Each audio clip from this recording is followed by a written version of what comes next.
everyone, today we are making a white wine and chili mussel. It's another very quick and easy recipe for during the week. I will be using a pasta, linguine, as the carb base. Generally I actually use like a crusty bread to soak up all that sauce, but I didn't have any today and I didn't make it to the baker's in time, so I'm using a pasta. If you're after a more sort of healthier alternative, you can always serve it up with some roasted vegetables or steamed vegetables. So broccoli works really well, cauliflower, sweet potato also works really well, and carrots. It's another very simple and quick recipe that I like to do sort of during the week or on a Friday night, because it only takes about 10 minutes to prepare and about another 10 minutes to cook. And it's really no fuss, and there's no added salt in this recipe at all, so it's also a very nice and clean dish to have sort of during the week. So for the ingredients, I will be using 3 fresh tomatoes, that's going to be diced, 1 brown onion diced, 2 shallots, that's going to be sliced, a handful of chili that will also be sliced. Again, adjust that to the level of spiciness that you can tolerate. For me, it is a white wine and chili mussel, so I've added in a little bit more, but they're not bird's eye chili, so they're not going to be overly spicy. It's more just there for that kick and for the colour as well and the taste. I'm going to be using 2 tablespoons of crushed garlic, and that's roughly equates to about 7 or 8 cloves of garlic. And I will be also using 2 tablespoons of crushed ginger.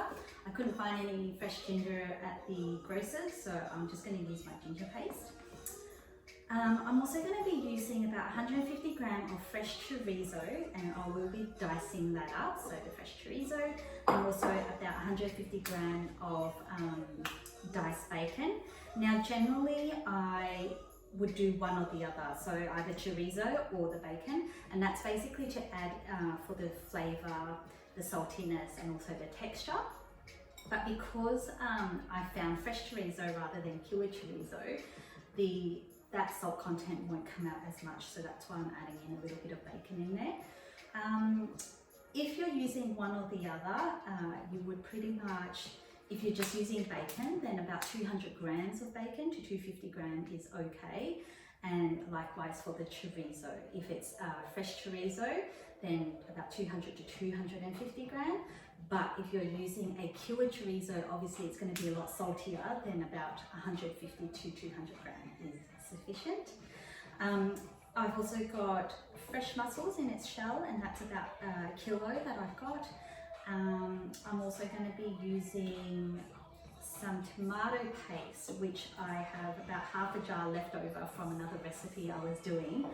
Now generally you can omit the tomato paste because this is more of a clear sauce that we're creating, but because I didn't want the tomato paste to go to waste, I'm going to be adding that in.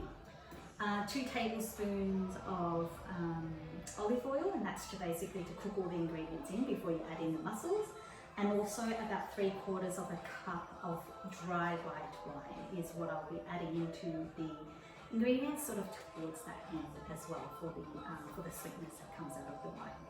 So while I was cutting up all my ingredients, I had the pasta over the stove cooking per the instructions. What I will do now is actually heat up the 2 tablespoons of olive oil over low to medium heat in the casserole dish that I have, and then I will add in the ginger and the garlic first. You can actually sort of use a normal pan or a pot to cook this in, but I love using my casserole dish with this because I love serving it in the dish, in the actual casserole dish itself, on the dining table, and let sort of friends scoop out and serve themselves as they go. I just find it to be such a more warm and communal and sort of informal way of dining, and this dish works perfectly. And obviously the casserole dish itself sort of keeps the heat in and keeps it bubbling away. So once I sort of add in the ginger and the garlic and let that sort of brown for about 10 to 20 seconds, then I will add in my diced onions. and let that sort of also caramelize a little bit so that the sweetness of it comes out, and let that soften and brown. Once that's like a little bit sort of golden brown and a little bit soft, that's when I'll also add in the shallots, and that's again only for about 20 seconds before I add in the chorizo. So now, because I am using a raw chorizo from the butcher, I am adding that straight in after the onions so that I can cook it through first. If you're using a killer chorizo or bacon, then that's sort of, it doesn't really matter. You can just sort of add that in for 20 seconds to bring out the taste. But with the raw chorizo, obviously you'd want to let that cook through for a bit first. So after I've added in my diced tomatoes and my tomato paste, I did end up using about 1/3 of a cup of water that I had set aside. Now, as I mentioned, I'm only adding in the tomato paste into this particular recipe because I didn't want it to go to waste as I used the paste for something else and I had some left over. So if you're making this recipe without the tomato paste, make sure you use the full, 1/2 cup of water just for that right consistency. The sauce itself is supposed to be a little bit watery and not thick. So once that's done, it's coming up to a simmer. I'm going to start adding in the mussels, and that's sort of the second last step. So once all the mussels are added in, I'm going to pour in my 3/4 of a cup of white wine, and then put the lid on to let it cook for a further 5 minutes or until the mussels are fully cooked. And you'll know when the mussels are cooked because they open up. But you may find that there will be a few mussels here and there that won't open up, so that's fine. But yeah, you'll know when the mussels are cooked, they open up. And that's the same for clams as well. We're using clams in this recipe instead.